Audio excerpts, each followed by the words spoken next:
Assalamualaikum warahmatullahi wabarakatuh. Selamat datang Mas Anas. Waalaikumsalam. Selamat datang juga Gus. Ini duo host yang saling interview ini kayaknya. Tapi kali ini samain aja lah. Oke, Gus, siap Gus. Ini dari tadi di sini sudah ada 2 keris Mas Anas. Sebenarnya saya mau masuk ruangan ini agak-agak takut-takut gimana gitu ya. Ini ngomong-ngomong kerisnya siapa ini Mas Anas ya? Ya, ini keris saya Gus. Oke. Tapi tidak perlu takut Gus, Wah, karena gitu ya. keris ini tuh jinak. Oh sudah jenengan jinak kan ya? Sudah. Gini Mas Anas, saya itu ngeri-ngeri sedapnya tadi itu keris ini ada isinya nggak? Oh, ada Gus. Ada ya, ada isinya ini. Ada. Oke. Ya isinya apa Mas Anas? Wah, isinya itu nanti bisa dilihat ini Gus. Bisa dilihat sendiri. Bisa, monggo. Saya pegang boleh ya? Boleh dipegang Gus. Dipegang saja. Tidak ada apa-apanya ya. Ini bukan sulap, bukan sihir ini. Silahkan bisa dicek isinya. Oke. Kalau boleh tahu cara bukanya gimana Mas Anas? Oh, seperti ini. Ya. Jadi kalau membuka keris itu ya Gus, itu beda dengan membuka pedang atau membuka pisau. Itu ada teknik atau istilahnya apa ya? Tata cara. Ada tata caranya. Sebentar Mas Anas, sebelum bahas tata caranya ini, saya kan penasaran nih sama jenengan ya. Akhir-akhir ini saya sering seliwar-seliwar update statusnya jenengan di WA, di Facebook. Itu selalu bahas keris. Iya. Nah itu awal mula kok bisa seneng keris. Kalau saya nggak salah ingat dulu jenengan itu paling seneng sama kamera. Kok tiba-tiba berganti topik, berganti hobi ke keris Mas Anas? Jadi asal usulnya itu ya Gus. Oke. Untuk keris sendiri itu sebenarnya itu dulu itu selalu penasaran. Jadi keris itu yang ada di gambaran saya itu adalah suatu hal yang penuh dengan mistis. Ya. Karena dulu saya baca cerita itu diawali dengan cerita Ken Arok, kerisnya Empu Gandring, yang ada khodamnya. Ken Arok itu banyak Ken Watanabe Mas. Tuh, maaf bercanda itu aktor Jepang itu ya. Kalau setelah itu persepsi yang ada di saya itu keris adalah benda apa ya, senjata yang penuh magis dan lain-lain gambarannya. Apakah memang seperti itu atau bagaimana, saya itu penasaran. Nah, penasaran. Lalu penasaran. Tapi penasarannya sejak tahun berapa? Penasarannya itu sejak saya membaca buku. Setiap bukunya itu pembahasannya tentang kerajaan, tema-tema kerajaan kuno-kuno, itu pasti sedikit ada singgungannya tentang keris. Senjata keris. Senjata keris ya. Dan itu memang senjata nenek moyang ya, senjata nenek moyang. Jadi saya itu penasaran keris itu seperti apa bentuknya. Terus kenapa bentuknya seperti itu? Kenapa bisa ampuh seperti itu? Apakah ampuh betul? Ampuh beneran apa enggak kira-kira gitu ya? Itu. Misal dengan pistol itu ampuh mana? Itu juga itu perlu dijawab. Keris sama pistol, keris sama senjata nuklir, itu ampuh mana? Dan penasaran itu berakumulasi, ya, numpuk jadi satu ya. Pada waktu momentumnya saya mendapatkan keris pertama saya. Itu di tahun berapa? Keris pertama saya masih ingat nggak? Saat awal corona. Saat awal corona berarti 2020. Ya, kurang lebih 2020. Nah, kok bisa dapat keris itu dari mana Mas Anas? Jenengan beli atau? Kalau untuk kerisnya itu pada saat itu saya dapat dari seseorang. Ya mungkin untuk ceritanya bisa diceritakan kemudian. Yang lebih menarik itu setelah dapat keris itu, saya mulai eksplorasi dengan mitos-mitos yang ada di seputar dalam benak saya. Apakah keris bisa diberdirikan?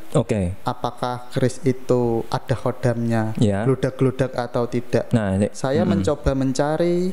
Ternyata setelah itu saya baru mencari hal-hal tentang keris. Lalu apa saja yang jenengan temukan dalam proses pencarian itu? Itu adanya info dari berbagai sumber. Dan kalau info itu semua saya tampung. Tapi yang perlu saya garis bawahi itu semua info itu saya anggap info yang benar, dengan pengolahan yang benar. Jadi ada yang bilang saya sodorkan keris yang saya punya ya. Saya perlihatkan teman saya. Terus teman saya bilang, wah, jadi dukun nih. Khodamnya kuat sekali, seperti itu. Ini kan saya belum tahu ya. Ini keris apa? Oh, ini keris Empu Supo. Saya cari Empu Supo, ternyata empu yang pembuatan kerisnya itu berkualitas, bagus. Empu dari kerajaan. Terus pamornya apa? Wah, pamornya ini. Jenisnya apa? Oh, ini. Wah, bagus ini. Seperti itu. Saya kan tambah semangat ya. Terus saya mencoba mencari di online, dan juga di orang sekitar. Di orang sekitar untuk di daerah sini itu masih jarang, sampai akhirnya saya mendapatkan seorang yang membidangi di bidang itu. Saya tanya, Mas, kalau mau belajar keris, belajarlah dari segi ilmunya dulu. Jangan dari. Jadi ada ilmunya khusus ya memang. Ya, jangan dari segi klinik atau esoterinya. Karena kalau ilmunya dulu itu bisa dipelajari secara saintifik, memang ada penjelasan ilmiahnya. Untuk itu. Kalau untuk penjelasan kliniknya itu lebih baik pengalaman spiritual pribadi. Karena kalau nanti kamu belajarnya lewat klinik dulu, rawan terjadi informasi yang kurang tepat. Banyak info yang menyesatkan gitu ya. Diblondrok ke. Nanti wah ini keris mahal, nanti terkecoh dengan hal-hal tersebut. Padahal nilai dari keris sebenarnya bukan di sananya.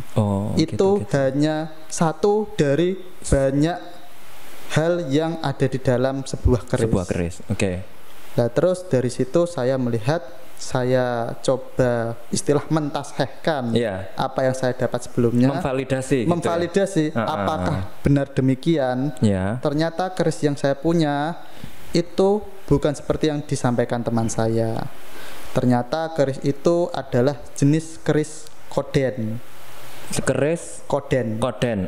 Jadi setelah saat itu saya mengenal beberapa model keris. Ternyata keris itu ada yang keris dari segi garap ya Gus. Dari segi garap itu ada yang garapnya itu sesuai pakem, memang terukur, ada hitungannya, ada rumusnya pembuatannya. Sampai ada rumusnya Mas Anas ya. Terus ada yang garapannya itu halus, mendekati sempurna. Terus ada yang koden itu hanya untuk kebutuhan, yang penting bentuknya sesuai keris lah secara pandang. Jadi untuk kebutuhan souvenir saja. Terus ada juga yang istilahnya keris-kerisan. Keris-kerisan itu adalah berbentuk keris, tapi aspeknya tidak memenuhi kriteria keris. Seperti bahan bakunya tidak terdiri dari 3 jenis logam. Terus dari buatannya tidak pakai tempat dilipat tapi dicor. Itu kalau dalam pembagian itu masuknya bukan keris tapi keris-kerisan. Artinya asal jadi gitulah pokoknya. Model keris gitu. Seperti itu. Setelah itu saya baru tahu, oh ternyata ada keris begitu. Terus setelah itu kalau dari aspek sejarah itu ada keris sesuai umurnya, ada keris sepuh. Nah, gini Mas Anas, yang bikin saya juga penasaran ini sebagai awam di dunia keris, apalagi karena keris yang saya tahu keris Dayanti, Christina Aguilera gitu ya, Chris John terutama. Itu humor bapak-bapak itu. Nah, sebenarnya fungsi sejatinya keris itu apa sebenarnya Mas Anas? Kan gini, saya kemarin berapa hari yang lalu ya, G20 itu berapa hari yang lalu? Apa seminggu yang lalu ya kayaknya? Kisaran segitu Gus. Nah itu saya membaca berita gitu ya, bahwa souvenir atau cindera mata untuk para tamu-tamu dari kepada para pimpinan negara-negara dunia itu adalah keris. Nah di situ ya seperti biasa lah ya, netizen itu terbelah sikapnya. Ada yang support, ada yang tidak. Oh itu bagus, itu budaya lokal, budaya nasional, budaya asli daerah. Ada yang satu yang nggak, kurang setuju Mas Anas. Gimana sih kok keris kan hal yang sakral gitu mungkin ya. Itu kan hal yang sakral kok diperlakukan kayak cenderamata. Nah saya kan akhirnya kan bertanya-tanya. Ya sebenarnya fungsi sejatinya keris itu apa kalau menurut pembacaan Mas Anas sementara ini itu gimana? Atau hasil penelusuran yang jenengan lah? Untuk sementara ini ya Gus, karena saya masih dalam tahap belajar apa ya, berproses hal ini karena waktu memang cenderamata. Tidak cenderamata. Oh tidak hanya cenderamata. Tidak hanya cenderamata, tapi sesuai konteks zaman.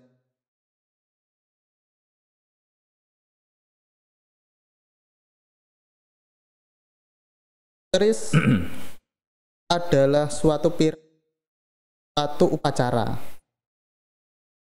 untuk daerah pajakan karena untuk sosial, misal tanah perdikan, salah satunya nanti diapakan kerisnya? Kan salah satu sajen atau sajian yang memiliki makna yang dipahami masyarakat pada saat itu untuk jadi bagian dari upacara. Terus berikutnya itu fungsinya itu digunakan untuk senjata perang. Senjata perang, nah senjata perang. Terus selanjutnya itu jadi senjata simbolis. Oh senjata simbol ya. Senjata simbolis. Dan selanjutnya itu untuk ini, untuk diplomasi. Misal sebagai bentuk apa ya, cenderamata itu sebagai bentuk diplomasi juga. Saya memberikan hal yang terbaik dari saya kepada Anda sebagai bentuk saya mempercayakan hal ini kepada Anda. Senjata saya berikan kepada Anda yang penuh nilai. Itu bisa sebagai bentuk diplomasi juga. Terus untuk semakin ke depan ini juga bisa sebagai aset atau sebagai istilahnya bentuk dari cinta budaya, atau untuk keris-keris yang selanjutnya juga bernilai ekonomis juga Gus. Bisa jadi instrumen investasi ini? Ya ada yang menjadikannya seperti itu, tabungan masa depan ya? Ya tabungan masa depan. Seperti itu salah satu yang saya pahami sementara ini Gus. Dan itu masih bisa berkembang lagi atau masih dalam lagi maksud atau kajian. Oh ya gimana? Lebih dalam lagi, saya senang yang dalam-dalam Mas Ana. Jadi kalau sepahaman saya ya Gus, keris itu kalau untuk senjata perang itu dulu kalau perang itu tarungnya pakai pedang atau tombak.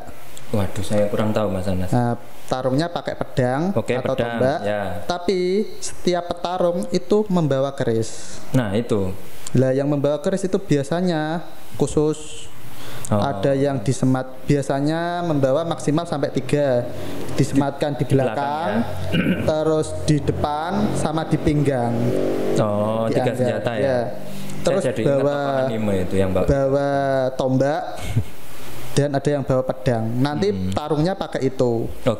Finishingnya itu jika pertarungannya sangat sengit, penghargaan untuk yang diajak tarung adalah diberi penghargaan dengan dibunuh dengan keris. Jadi orang-orang yang bisa terbunuh dengan keris itu bukan sembarang orang, hanya tokoh-tokoh yang tertentu di kejadian tertentu. Seperti apa? Sultan Agung kayaknya. Keris itu kan pernah ada pakai melati itu ya Gus. Pakai melati gimana maksudnya Mas? Biasanya ada kalung melati. Bunga ya. Itu adalah sebagai bentuk apa ya? Bentuk mengapresiasi atau penghormatan kejadian ini, Arya Penangsang yang ususnya terburai. Arya Penangsang. Saat Arya Penangsang menyematkan kerisnya di belakang dan ususnya dililitkan, saat mau menghabisi lawannya, saat kerisnya dihunus, ususnya yang terkena kerisnya sendiri, akhirnya meninggal. Sebagai lawannya, itu menghormati Arya Penangsang dengan setiap keris itu dikasih penghormatan bunga yang dirangkai sedemikian rupa untuk mengenang kejadian tersebut. Oh, gitu. Jadi untuk hal-hal tersebut memang sifatnya itu simbolis. Jadi memang saya juga pernah dengar kalau bisa itu keris jangan untuk bertarung. Kenapa? Kalau bisa jangan sampai digunakan. Bisa jangan sampai dikeluarkan. Kalau bisa jangan sampai dikeluarkan, kecuali kalau sangat terpepet. Senjata pamungkas istilahnya, Gus, tidak boleh digunakan kalau tidak sangat terpepet. Alasannya, Mas Anas? Ya karena keris itu berisi sebuah nilai atau fungsi dan juga doa.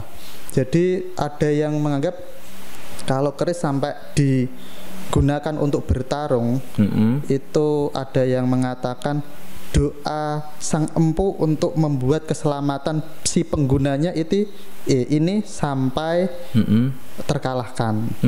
Jadi dungannya kurang ampuh. Oh gitu ya. Jadi keris yang ampuh ya adalah cukup yang di bawah saja sudah bisa memberikan keselamatan. Istilahnya bukan keris yang membawa keselamatan, Gus. Membawa semangat keselamatan. Jadi sifatnya itu keris adalah ibarat inspirasi begitu ya. Inspirasi seperti kita motivasi untuk selamat. Seperti keris kan ada bermacam-macam motif di dalamnya, pamor. Misal pamor beras wutah. Beras boleh yang dibuka ini, Mas Anas? Boleh, Gus. Boleh ya. Ada doanya enggak? Ada doanya. Boleh kalau sambil doa. Kalau tidak sambil doa tidak apa-apa. Tidak apa-apa ya, enggak masalah ya. Oke, kita coba ini. Cara bukanya gimana, Mas Anas? Langsung kalau bukanya aja. Sarungnya ditarik, terus sarungnya ditarik ke atas. Kerisnya tidak digerakkan, jadi namanya ngelolos seperti ini. Oh gitu. Nah posisi gagangnya benar ya, begini ya. Posisi muka depan, seperti itu, Gus. Oh oke. Oke gini. Nah kalau mau lihat bilahnya boleh dilihat, nanti kalau pakai kuku biar tidak terkena kulit. Kenapa, Mas Anas? Kok tidak boleh terkena kulit? Kenapa? Biar pertama nanti kelembapan kulit tidak terkena bilah dan bisa menjadikan karat karena ini kan besi. Yang kedua biar aman, nanti warangannya tidak terkena tangan. Nah ini bagian-bagiannya apa saja, Mas Anas? Ada banyak istilah yang mungkin awam seperti saya itu bisa kebingungan ini. Ya kalau untuk bagian-bagian ini keris yang model berlengkok-lengkok, berluk. Luk itu lengkoknya itu ya? Lengkoknya keris. Terus yang ini tuh ada ganan atau modelnya. Kalau itu modelnya ini apa ini kalau gajah, ini? Gajah. Tauliman. Kalau ini tuh modelnya naga. Kalau ini tuh namanya motifnya itu pamor. Motif itu yang? Kalau yang itu namanya keleng karena motifnya cukup hitam saja. Kalau ini pamor, warnanya hitam dan ada juga yang putih. Ini karena keris kan ada 3 bagian. Baja, besi, dan nikel. Baja, besi, dan nikel. Kalau dulu ada yang menggunakan meteor, nikelnya dari meteor. Kalau sekarang bisa pakai nikel dari dari besi nikel. Ini bagian-bagiannya apa? Ini namanya apa, Mas Anas? Untuk gagangnya, ada nama-namanya nggak? Ini kira-kira namanya, seingat saya deder, Gus. Deder ya? Deder. Deder. Terus yang ini namanya bilah. Ini yang bilah. Terus ini namanya gonjol. Terus yang ada lincip-lincipnya di belakang ini, ya. Kalau tidak salah itu namanya greneng, Gus. Oke, kalau yang ini ke atas bilah ini namanya. Ini masuknya bilah. Nah, bilahnya istilahnya apa? Istilahnya apa ya, Gus? Saya kok lupa. Oh, lupa ya. Oke. Iya. Nah, keris ini punya biasanya kan ada namanya, Mas Anas. Yang saya pegang ini namanya apa ini? Atau siapa? Kalau siapa namanya ya Gus, kalau untuk saya dulu dapat itu memang tidak ada nama. Kalau nama sendiri mungkin bisa dinamai oleh yang punya. Oh gitu. Sesuai dengan nama yang punya atau nama yang telah diberikan pemilik-pemilik sebelumnya. Oke. Nah sementara ini namanya? Kalau nama sesuai dapur. Dapur itu yang mana Mas Anas? Dapur itu model rancang bangun. Oh, oke. Rancang bangun itu kalau di keris disebut dapur. Oke, kalau di kendaraan namanya nomor mesin itu nomor angka ya mungkin. Style. Oh, nomor style. Ya, style atau apa ya? Apa model. Ya? Model ya, modelnya ya. Itu naga liman. Ini naga liman. Ya, gajah. Modelnya gajah. Kalau yang ini itu naga kembar atau istilahnya ada yang mengatakan naga temanten. Naga temanten. Yeah. Tadi Mas Anas kan menyebutkan masing-masing keris itu ada doanya, ada fungsinya. Nah, bedanya yang ini naga liman misalnya dengan naga kembar, apa bedanya Mas Anas? Kalau untuk naga liman dan naga kembar itu ada pesannya tersendiri. Jadi orang dahulu itu membuat keris memiliki pesan untuk yang dibuatkan. Pesan atau nilai untuk yang dibuatkan. Biasanya dahulu orang yang atau empu yang membuat keris untuk yang memesan itu ada risetnya dulu, Gus. Oh gitu. Diriset dulu kebutuhannya itu apa, visinya apa, terus sesuai dengan sampai tanggal lahirnya, terus kapan dibuatnya. Jadi itu dulu ada kalanya empu yang memilihkan jenis keris yang cocok dengan kita. Oh, kamu cocoknya keris. Berarti si empu mengumpulkan data dulu, ya, lalu dibuatkan model yang sesuai gitu ya. Ya, karena nanti kan setiap kita melihat keris itu akan mengingat, oh visi saya ini, tujuan saya ini, effort saya harus seperti ini. Oh gitu. Jadi ketika kita semangatnya hilang sambil pegang membuka keris, mau perawatan rutinan itu, oh ya saya punya cita-cita yang harus saya wujudkan seperti ini. Jadi semangat saya itu harus saya olah kembali, visi saya harus saya perbarui. Itu kalau dari cerita-ceritanya Mas Anas nggak ada klinik-kliniknya Mas Anas? Iya Gus. Jadi harus yang ada kliniknya ya Gus. Kalau klinik itu ada klinik-kliniknya, apakah ada sinar yang keluar atau apalah, ada naga yang keluar atau tiba-tiba ada sosok tua yang datang dari arah belakang atau apa? Kalau hal itu adalah satu bagian dari beberapa bagian yang lain. Oh gitu ya. Jadi pemirsa harus siap-siap agak nganu ya. Ya terus kalau misal untuk itu ya yang naga liman. Kembali ke fungsinya ini tadi. Kalau ke naga liman itu misal dilihat dari kerisnya luk berapa.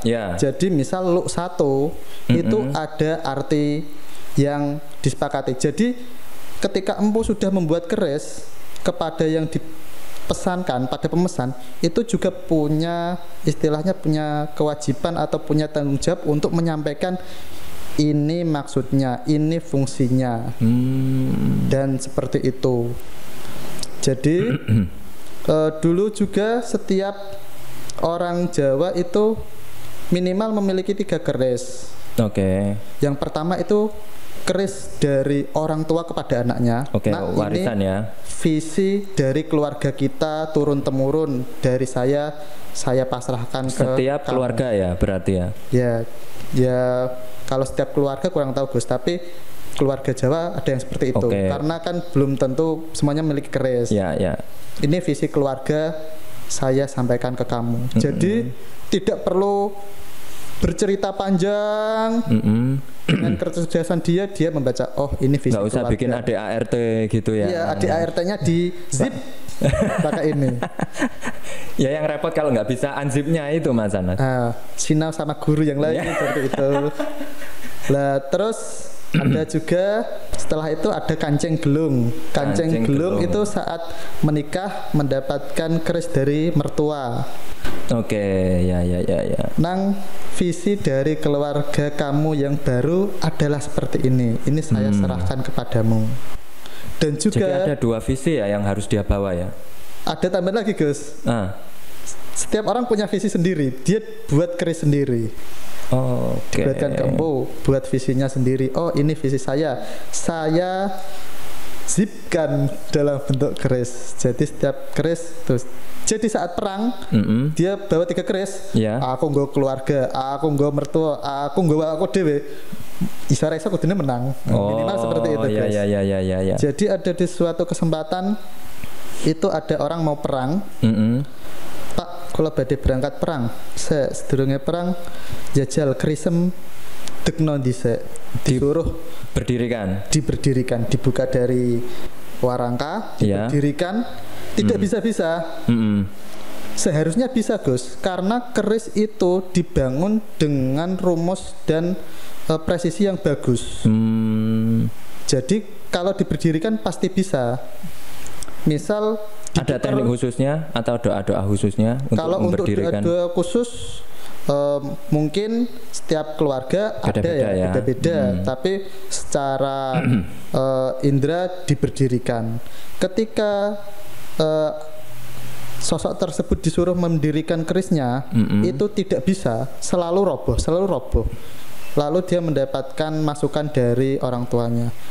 Kamu visimu dalam membawa keris ini kowe urung jejeg nggawa dhewe.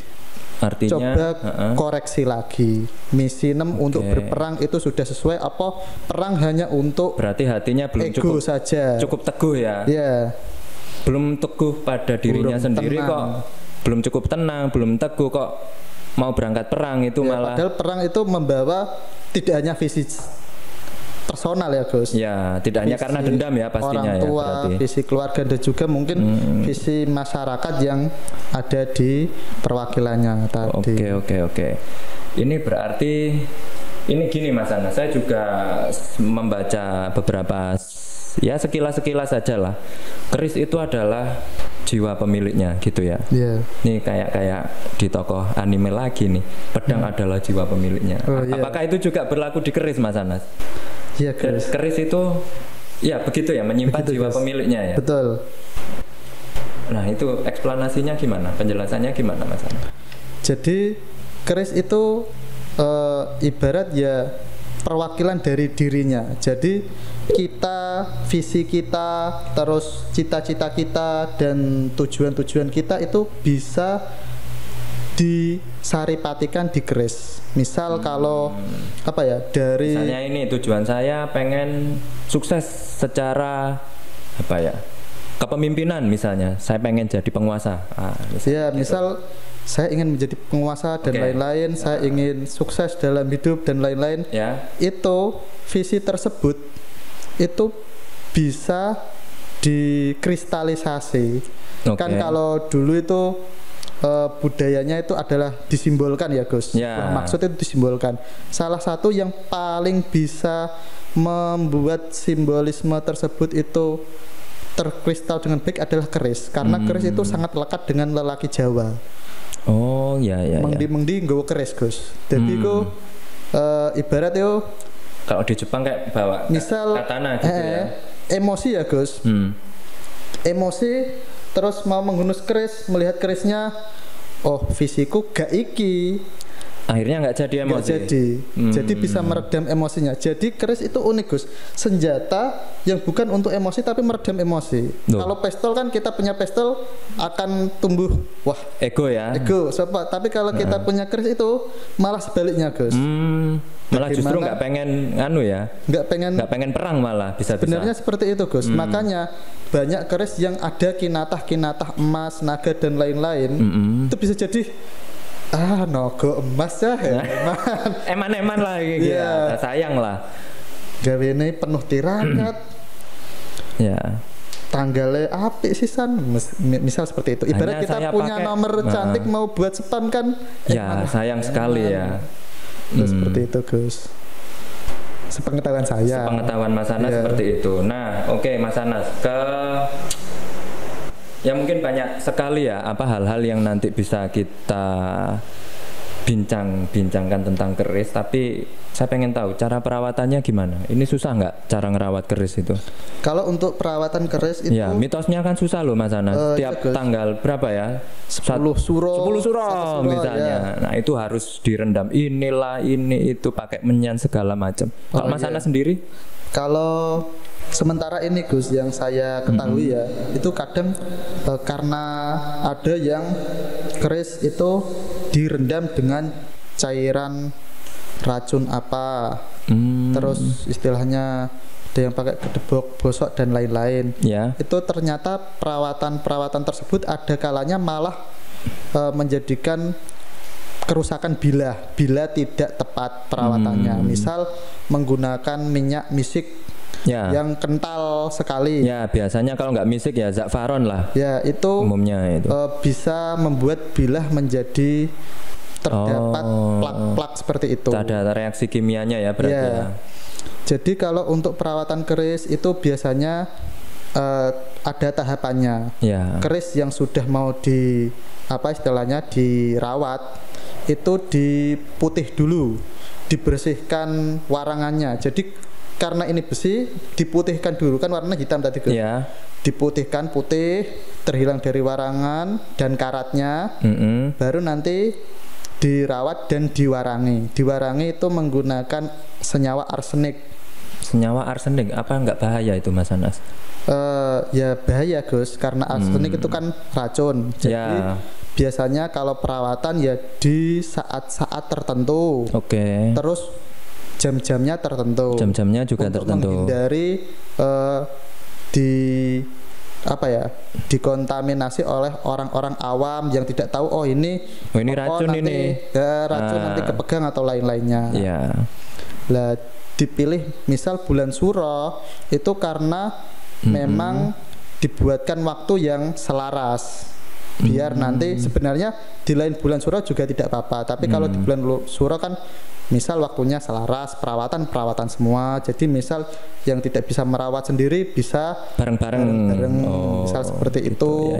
Terus setelah diwarangi nanti bisa kembali bagus. Warangan itu fungsinya sebagai pelapis anti karat Gus. Pelapis anti karat dan juga bisa merawat bilah dan juga punya efek tadi misal sangat mematikan juga ya Gus. Dan juga itu warangan itu uniknya besi menjadi hitam, meteorit atau nikel menjadi putih. Jadi pamor-pamornya bisa muncul. Ada reaksi kimianya lah ya kalau seperti itu. Jadi bisa membuat bilah berwarna, muncul pamornya bisa terlihat dengan bagus. Nah misalnya nih Mas Anas, sebelum kita menutup sesi, pernah ya dari tadi kan kayaknya banyak yang penasaran soalnya teman-teman di belakang sana itu, di belakang kamera, ada kejadian mistis nggak selama Mas Anas mulai menggeluti hobi keris ini? Punya pengalaman mistik nggak kira-kira? Wah, untuk pengalaman mistik ini mistiknya seperti apa ini Gus? Ya misalnya kayak keluar listrik kayak nganu tidak bisa ini Gus. Nggak bisa keluar listriknya. Ada baterainya. Lah misalnya kalau penampakan naga atau apa? Enggak ya? Ada nggak? Ada Gus. Ada ya? Ya. Jadi saat sedikit saya saja lah membuka keris ini Gus.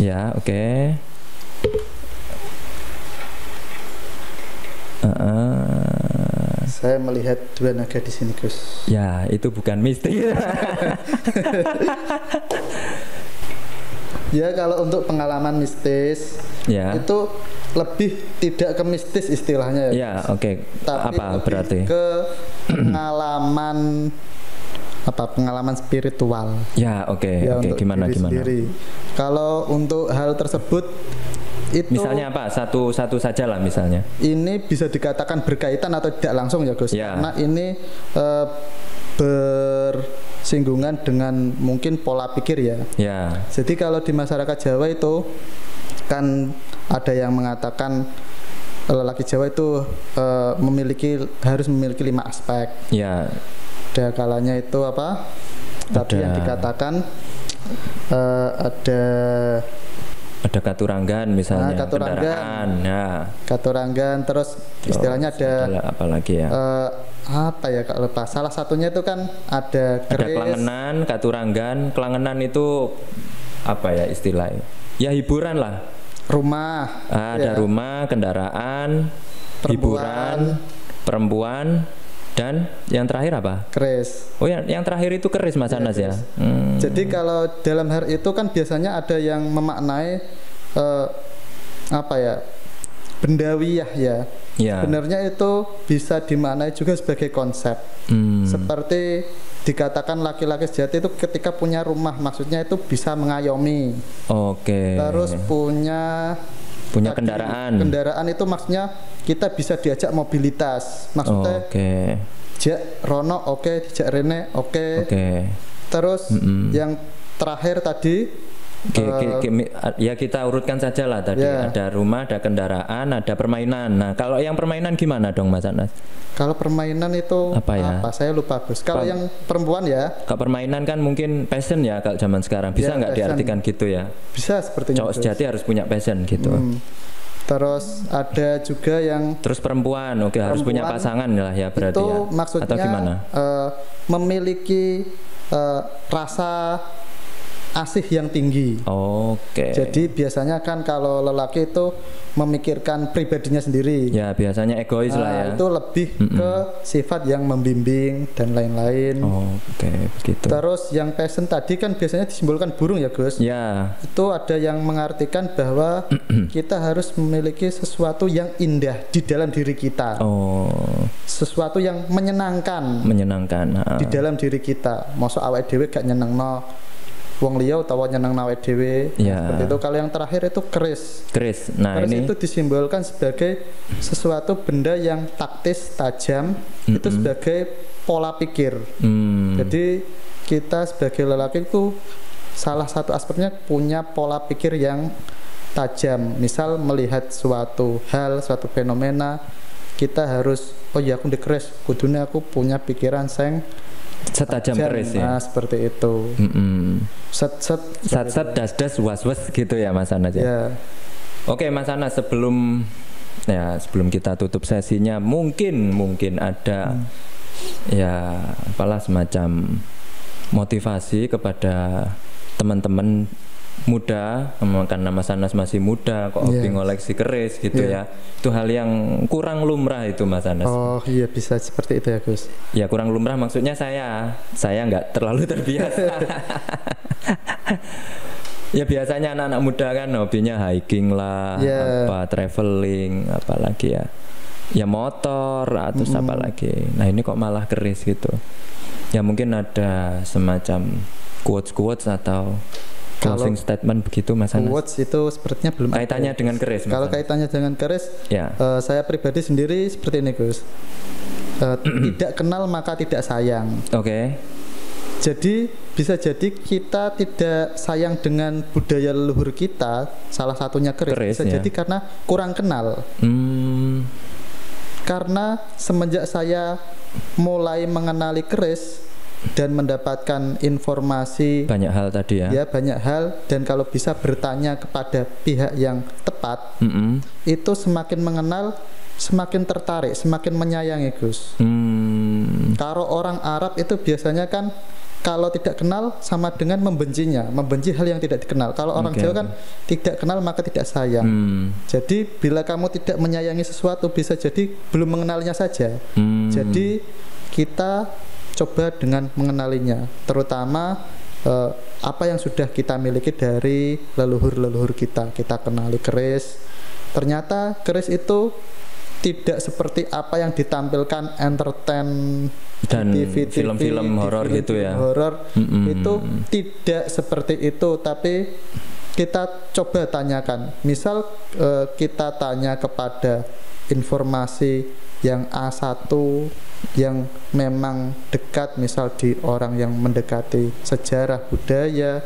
Kalau kita tanyanya di orang yang kurang tepat ya, misal kita mau mengenal seseorang tapi tanyanya di orang yang kurang tepat, misal orang yang memiliki kepentingan di dalamnya, bisa-bisa kita ditikung malah ya. Bisa juga kita diblondrokno. Tapi kalau mengenal kepada orang yang memang ahlinya itu kita akan mendapatkan informasi yang baik dan juga bermanfaat seperti itu. Jadi ya dari hal ini kita mencoba mengenali apa yang sudah kita miliki sejak lama. Jangan sampai nanti ketika orang luar lebih menyayangi budaya kita, lebih cinta, lebih paham, kita sendiri ditanyai tidak paham kan? Ya, sama kayak saya tadi.